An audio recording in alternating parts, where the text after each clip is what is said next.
Good day, student. It's good to be with you this very good day. You're welcome to IOL, the Institute for Open Learning. At IOL, as I always tell you, we take the lead, others follow. My name remains Edu Triumph, your contact tutor for computer studies. Today, we're going to have what is known as a contact-based presentation, examination contact-based presentation. So, this presentation that I'm about to give is for who? It's for students who take diploma student in education, secondary, that takes computer studies too. It is examination time. The big question is, are you ready? Are you nervous? Are you worried about how to go about the examination? It is natural to be nervous. It is natural to have anxiety. However, you don't want to allow the anxiety, the nervousness to weigh you down. That is why IOL has appointed me to be your contact tutor to guide you through the examination and prepare you for the examination. So you need not to be too worried or allow the anxiety to break you down, because Edu is here to guide you on what to expect and how to go about your examination. So once again, I congratulate you for passing your assignment, because for you to qualify to write this examination, it means you have studied very well and you passed your assignment. Now, this presentation is for who? Or for which examination? It's for April, August, and November examination. So we do not have different presentations for different examinations. So computer studies 2, whether you are going to write it in April, you are going to write it in August, or you are going to write it in November, this presentation will guide you through. This is a guide, not a scope. What do I mean? This presentation is not meant to tell you these are the topics you should study only. No. This presentation is to guide you, not to give you a scope. So, at the end of the exam, do not complain that Mr. Edo, you never told us that this topic will be out. No. Every topic in your model carries a potential question. So do not ignore any part of your topics in your model or course outline. When you receive the question paper, you will be required to answer all the questions in your question paper. What are some of the preliminary guides, some of the things, general guides? Let us look at the general guides, then later we'll look at the technical guides. Number 1, you got your assignment back. And when you receive your assignment back, there are questions you did very well on. There are questions that you did not perform too well. And I made some 1 or 2 comments. So those questions that you did not perform very well, please review, revise them again, and see how you can get yourself prepared for those questions should they arise again. So pay attention to your assignment feedback. The specific feedback that I wrote on your assignment booklet and the general feedback that I give to all the students. But the question is, why is the feedback very necessary? Why will the feedback be of help to you? In the feedback, there you will see things that you did wrong. I will tell you, I must have told you why you did it wrong. And in that feedback, you will see the best approach to it. In summary, the feedback tells you what you must have done wrong and what you should do in order to get it right. That is what the feedback in summary gives to you. So do not ignore the feedback. They are very necessary component in your learning process. What else would be of help to you? If you look at or go into your student portal, there are past examination question papers on computer studies too. For Diploma in Education Secondary, download those past examination question papers. Practice on them. You will get used to how examination works when it comes to computer studies too. Another point is, do you have your course outline with you? Do you know all the topics in your module? Like what we can call in secondary school education syllabus. Higher education will call it your course outline, your module. Do you know all the topics that are there? Please, you have to, so that you can get prepared for all of them. But should you come across a topic that you do not know, or perhaps you struggle with a bit, do contact me. I am paid to help you. So it is your right to contact me and ask questions. Email me. Call me. However, call me after work, not when I'm at work. But you can send an email anytime. I will reply to your email and guide you so that you can excel in your academics career when it comes to computer studies too. Here is your course outline for computer studies too. Let us look at some of the keywords here, examination-wise. For example, you can see translate algorithm into a computer program, meaning that in your examination, I can ask you to write an algorithm given a certain problem. I can ask you to write a computer program. Another thing is that clarify and apply system analysis. One of the main topics in your course outline is systems analysis and design. Can you analyze a given system? Can you design a system? That we'll talk about in the course of this presentation. Software applications, I know most of the time you normally have no problem with software applications. Most of you are used to Microsoft Excel, Microsoft Access, because most of you that are listening to me now that are taking this program are graduates of computer science. But even if you have not done computer science or business information system, it's not really going to pose a problem for you. But we are going to see how we can apply this, especially focusing on Microsoft Access and Microsoft Excel. Okay? Organization of data is something that we are going to also look at. But look at the key examination word here, examine. Can you see that now? The next one is analyze hardware devices. So I'm not going to read through all these topics in your course outline or your module because you have them. So it doesn't make any difference or is any help for me to read through everything here. But I'm just letting you know that everything must be studied for. Do not ignore any of them. Do not say this one, a question cannot come out there. No, you can never tell. By the way, I'm supposed to examine you in all the topics before you can be declared competent in this module. Now, when you get your question paper, your first question will be a question like, explain the following computer terms. Then you will see about 5 or 7 terms for you to explain. Something like phishing, database, supercomputer, data lodging, top-down design, CLI, graphical, user interface, CUI. The question always reads, explain using examples where appropriate the following computer terms. So I expect you to give me an explanation, and where it is possible, give an example.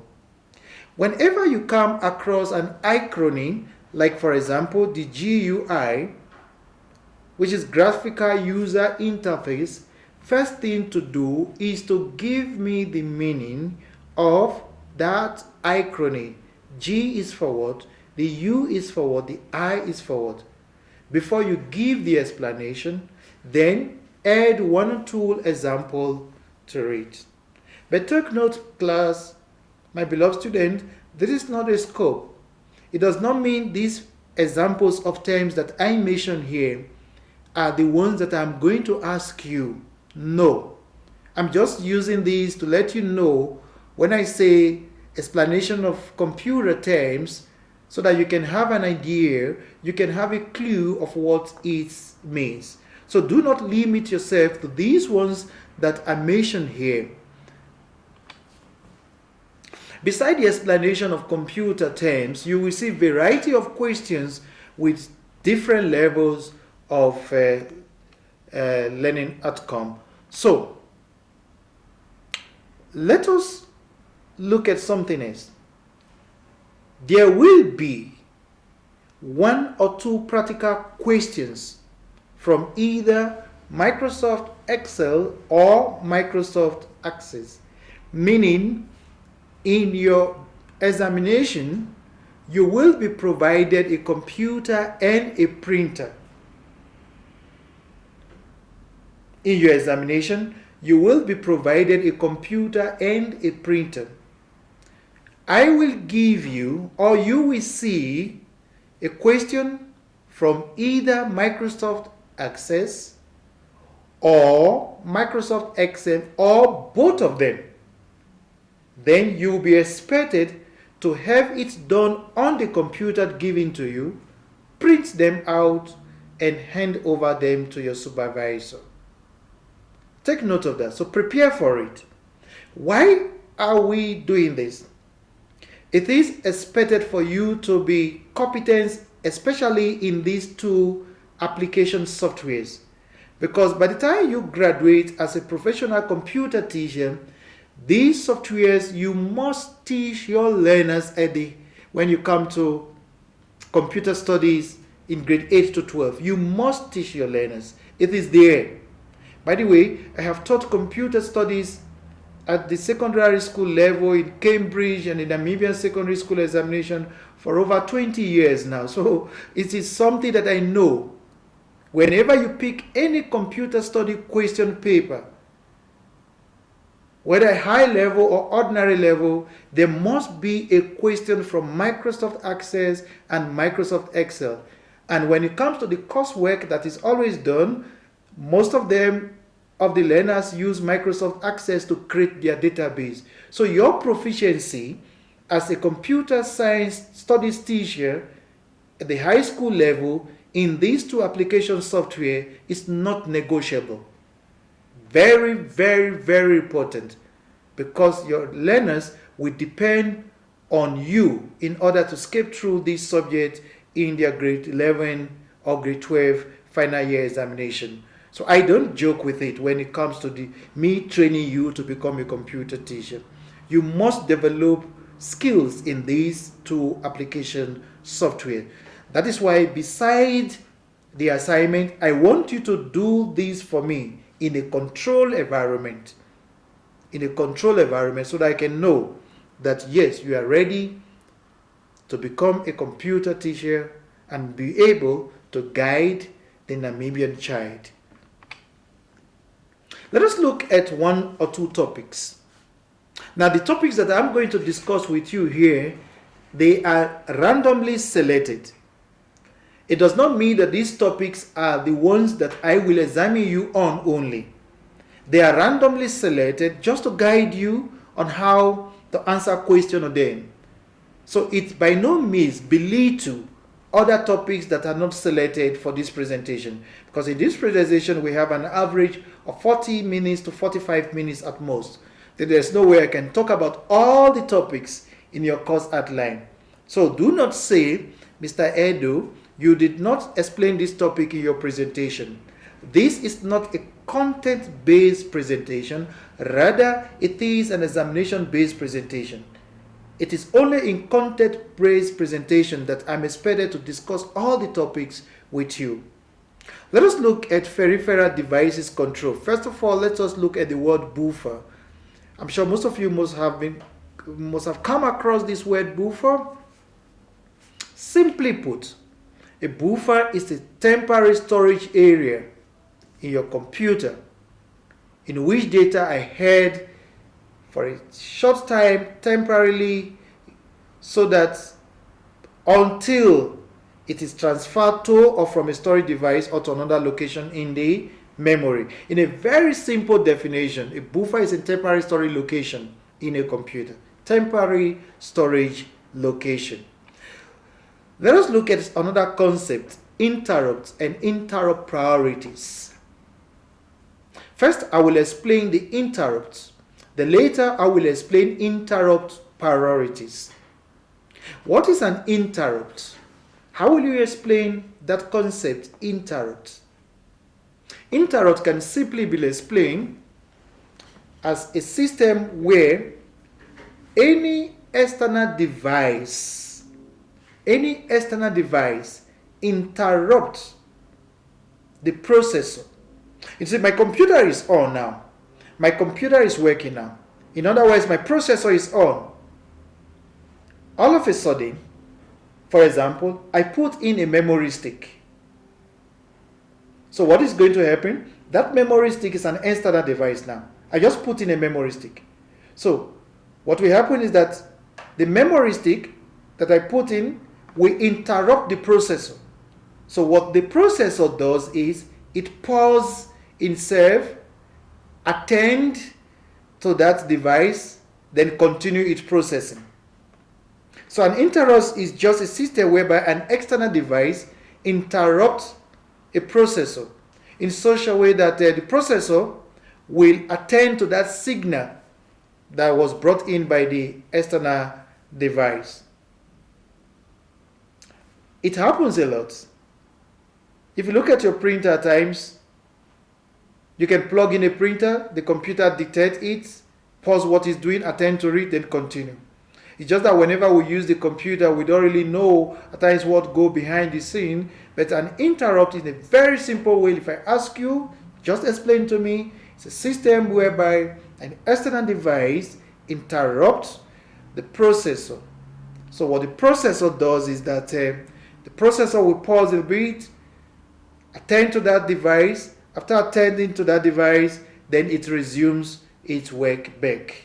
It's so fast of a system that we don't really know that it happens that way.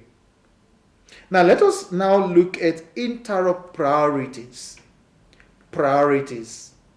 Now the interrupt with the highest priority level will be attended to first. I repeat, the interrupt with the highest priority will be attended to first. Let's take an example. I put in a memory stick into my computer.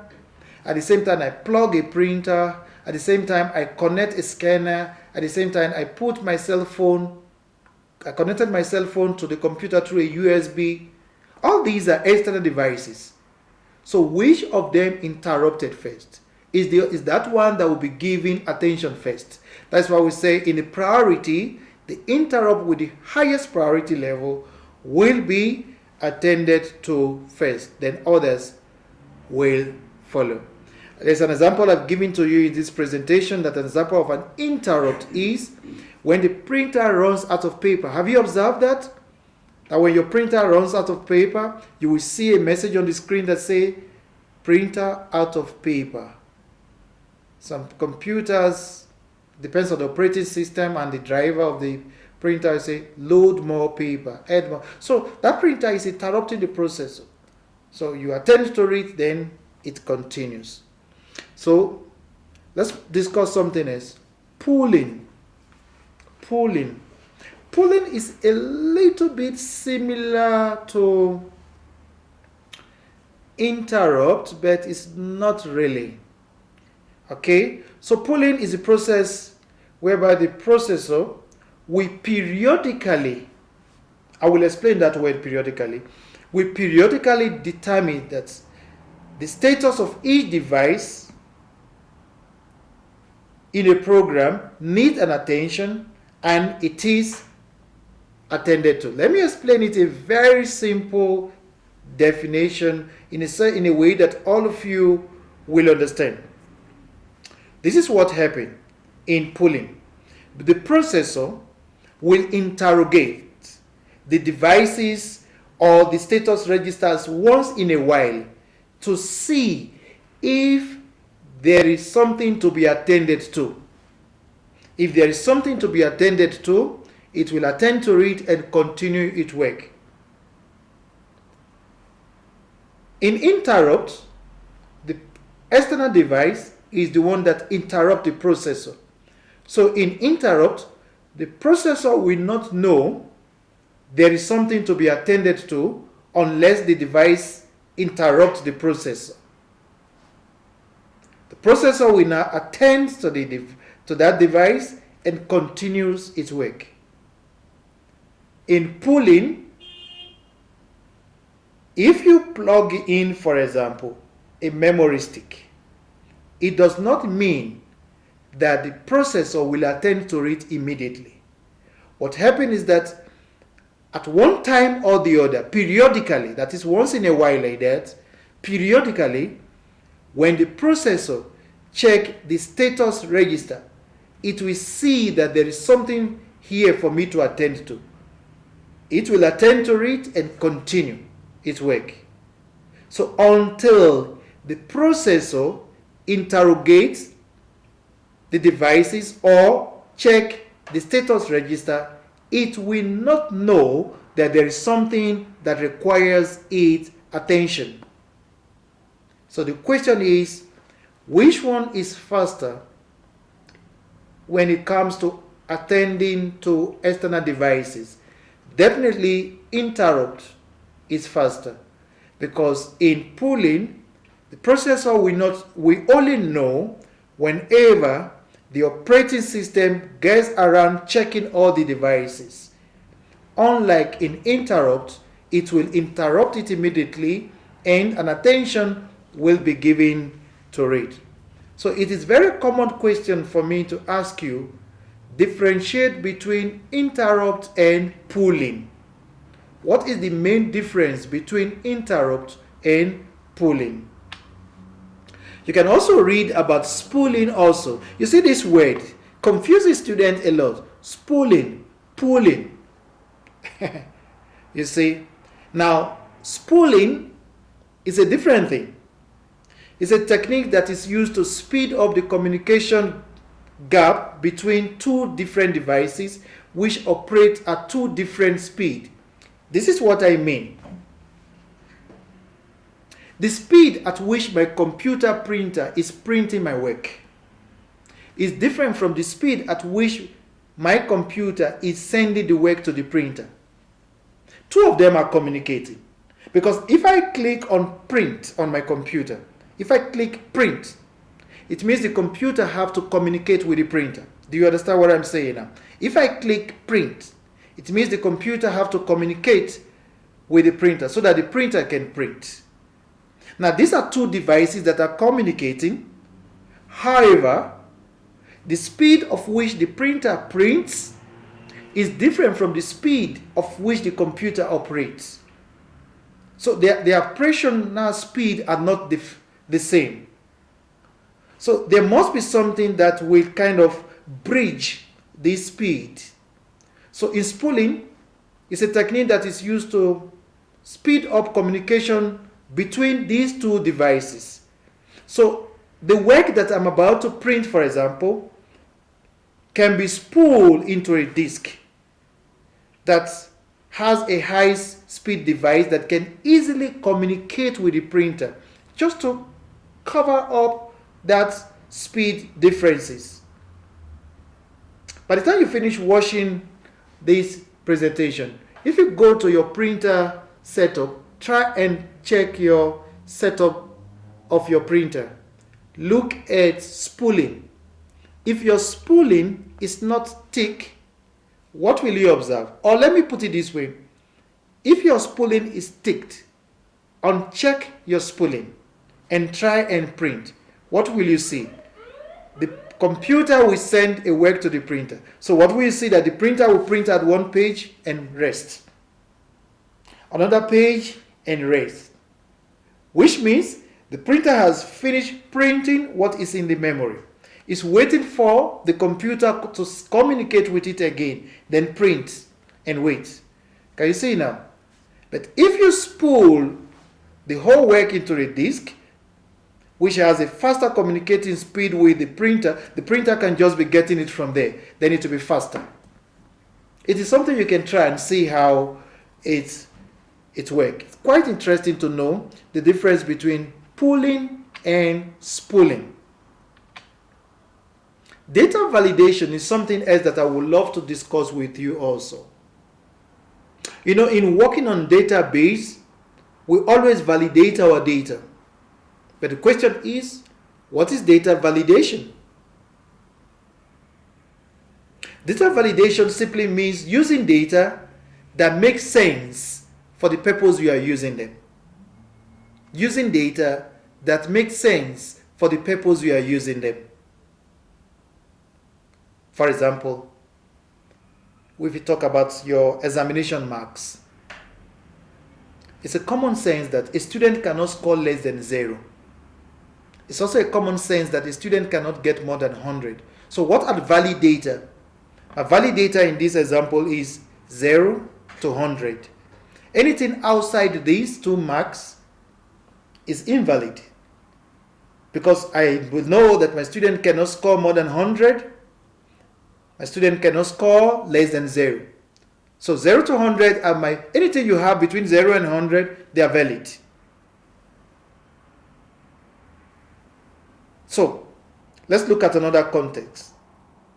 If I talk about salary, can I get more than $100? Yes. So if I say, in the context of my examination, 1,000 is an invalid data. In the context of my examination marks, 1,000 is an invalid data. In the context of my salary, 1,000 is valid. So if I write 1,000, in the context of examination, invalid. In the context of salary, valid. Look at cell phone numbers.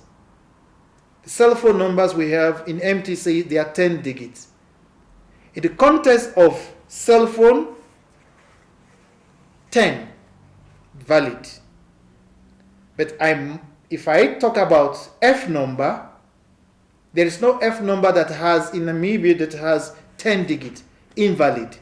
So data validation simply means using data that makes sense for the purpose we are using it. And when you create a database, we always create data validation so that we have data that are valid for our database.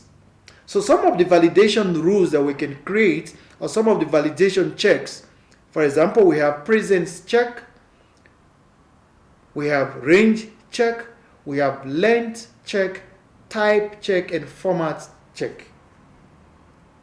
Let me just give one example. Length check. How short should it be? How long should it be? That is what we mean by the length. For example, if you look at the dates, if you are creating a date feed in your database, what type of date format should your system or your database accept? For example, today is Friday. Should it be Friday 10? Cut. Just remember where you stopped now. This computer just went off now.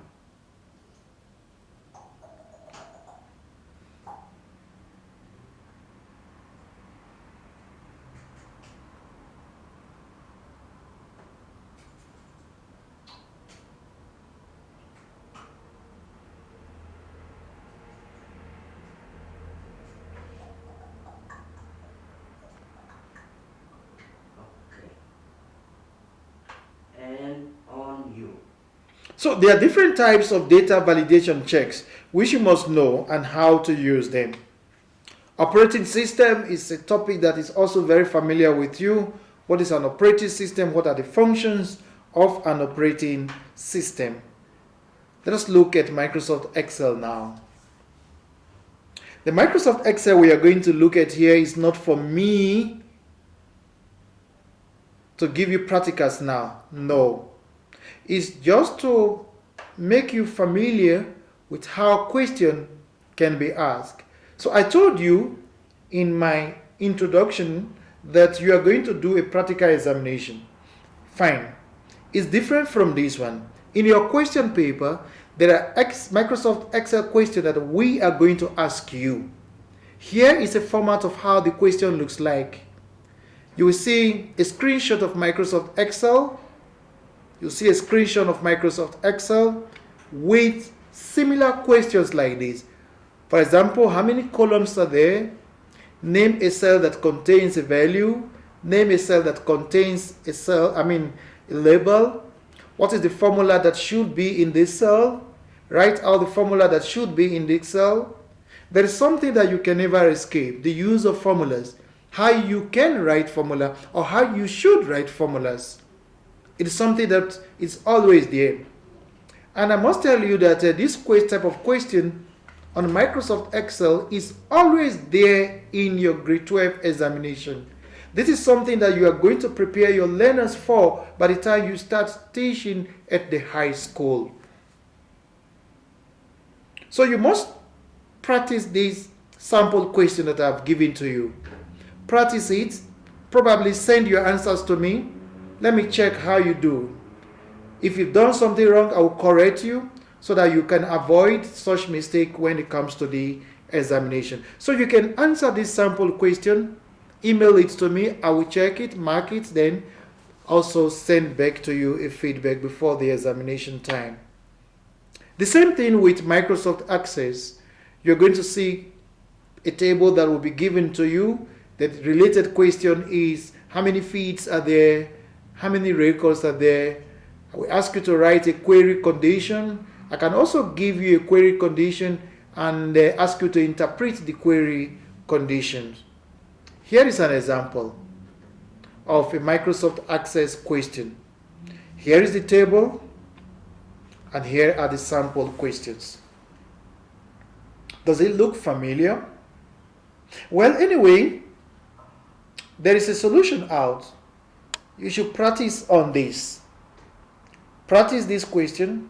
Send them to me. I will mark them and send them back to you, just to guide you, just to let you know what you must have done wrong. You can download some of my past examination question papers, then see how these questions are equally answered. Let's go to the other area where students normally complain about algorithm and programming. My beloved students, most time students ask me, Mr. Edo, is algorithm and programming important? Very, very. It's a very, very important program. Very, very important program. I repeat, very, very important. You can't escape it. You can't escape it. So if you are the type that do not really like algorithm and programming, please take your time to learn it. Because these are the things you are going to teach your learner. So there is no examination question paper on computer study 2 that you will not see a question on algorithm. Let me just mention 3 questions that are always there. Microsoft Excel, Microsoft Access, and algorithm. They are always there and they will be there all the time. Here is a sample question. A small airport handles 400 flights per day from 3 airlines. They've given you the flights and their code. Each flight is identified by the airline code with 3 digits. For example, FA156. Now the question is, write an algorithm using pseudocode or otherwise, which monitors the 400 flights into and out of the airport each day. The following inputs, processing and output are all part of and so on and so forth. Now the question is, where do you start from in this algorithm? There's no way I'm going to teach you how to write algorithm or how to write a program in this presentation, but I will just mention 2 or 3 things. The question is this question a looping question or is not a looping question? By now you should know what is a looping. Looping is when a program or algorithm repeats certain instructions over and over. Is this looping or not a looping? Here it is looping, because they say for 400 flights. So the first flight, the second flight, so it's a looping question. Now when it comes to looping now, agreed it's a looping. Which statement do you think you should use? You have the following statement: repeat until, we should know as a computer science student, repeat until as a statement. While do is another looping statement. For do is another looping statement in programming. So out of these 3 statements, which of them do you think should be used here? Do you want to use repeat until? Do you want to do you want to use while do? Do you want to use for do? Let me just write here on the screen so that you can perhaps know what I'm trying to do. So we have the following: while do. We have repeat until. We have for do. These are all looping statements. These are looping statements. Now, which of them do you think should be used here? Now, these 2 statements, repeat until, can be used. For do can also be used. But let me try to explain the differences between these 2. Use these 2 when you do not know how many times the looping will take place. For the looping to stop, it depends on a condition. I repeat, use these 2, while do, repeat until, when in that question you do not know how many times the looping will take place. However, there is a condition that will stop the loop. That is when you use these 2. For example, if you go to a shop, there is this statement that always comes: next customer please, next customer please. The question is, when will the computer stop saying next customer? How many times will the computer say next customer? Do you know? You don't know how many times the computer will say next customer. Does the computer know how many customers will come to the shop? No. Do you understand that now? So in that type of looping in a program, you don't know how many times the computer will say next customer. You don't know when the computer will stop saying next customer. So what you do in such a question is you put a condition to stop it from saying next customer. So I can say while, for example, I'm just using that as an example now. While time is less than 7 p.m., do say next customer. So as long as the computer will say next customer, then it will come back and check, is the time still less than 7 p.m.? Yes, it is not yet 7 p.m. Next customer, it will come and check, is the time still less than 7 p.m.? Yes, next customer. So whenever the computer comes and see the time is already more than 7 p.m., it will not call next customer again. It depends. I can also say repeat until time is equals to 7 p.m. But if, for example, I know I have only 50 customers that are coming to the shop that day. I have only 50 customers that are coming. When you know the number of times the computer is going to repeat or is going to loop, then you will use the for do. So I can say for customer 1 to 50. So the computer is only going to repeat that word 50 times. Next customer, 50 times, and stop. With that explanation that I've given to you, this question says, a small airport handles 400 flights per day. Should we use while do, repeat until, or for do? I know the number of flights that will come in. How many flights are coming in? 400 flights. So I know them. So what should I do? I can use the for do for flight 1 to 400 because I know the number of flights that are coming in. So for whatever looping statement that you are going to use, you must use those things to guide yourself. Do you know how many times it will loop?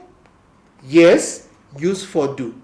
You don't know how many times the looping will happen? There is a condition to stop the looping? Yes, use while do or repeat until. Here is a sample answer to the question. You can look at mine. I say for x, then you can use any variable. You are a computer science student.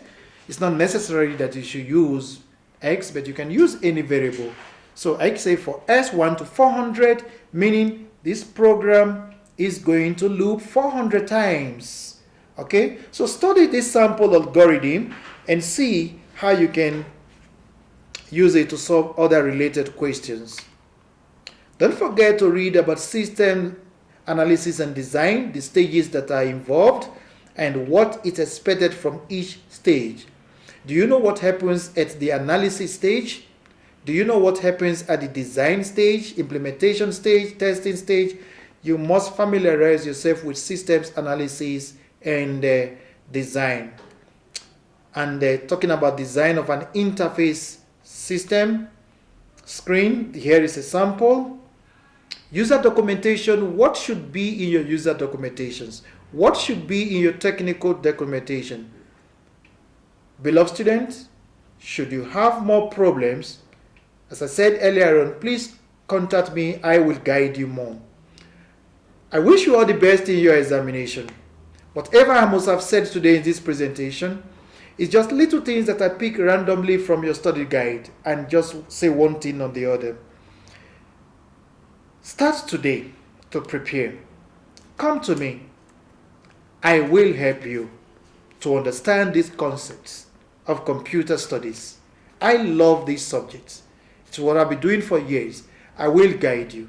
I wish you all the best so that you become very victorious. Then at the end, I want to see you with your black grant. And I also want to see you as a professional colleague teaching computer studies. I can't wait to have you coming to teach computer studies at the various schools across the country of Namibia. I wish you all the best in your examination. Thank you.